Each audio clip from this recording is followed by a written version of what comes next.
I've got just a couple things I want to add to try to provide a bit of synthesis, but also to try to perhaps speak briefly to an education or an educator's view of the future.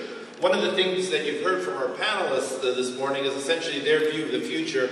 That is, and I'm going to do this with the utmost of respect, but I want to acknowledge that all of the insights about the future are largely, but not entirely, institutionally centric.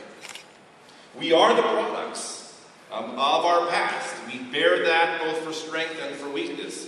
I want to offer you three theses, three high-level ideas about kind of where the future comes together that, again, I think we'll perhaps say a word or two about the future of the role of education in that context.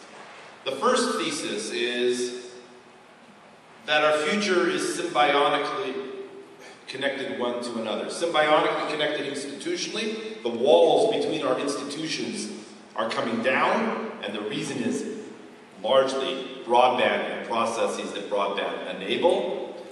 But perhaps more importantly, our future is symbiotically connected to our communities, which means, in the way I think about certainly the role of education, is that our futures are intimately, our futures in institutions like universities and libraries and healthcare facilities and governments, our futures are intimately connected with the well-being of the communities around us. A great university like Case Western Reserve ultimately is only as great as the health and the well-being of the community around it. That is thesis number one. Thesis number two comes in large measure from a plenary panel conversation yesterday. One of the things that broadband is inextricably and inevitably moving us forward towards is dematerialization of society.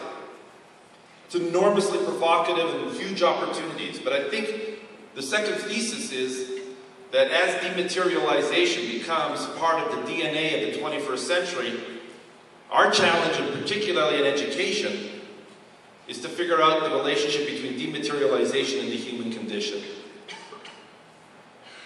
I think that is enormously important and provocative, and in fact I think ties together some of the very forward-thinking comments that you heard on the panel this morning, because I think everyone is thinking about the relationship between the onslaught and the deluge, the tsunami of data and information that is being generated, and trying to make sure, whether it's for purposes of the safety of patients, we think about their privacy, that's the human condition, where we take a look at Sari's multiple vision of the future of libraries in terms of civic engagement, that is to make sure that it is relevant to the human condition.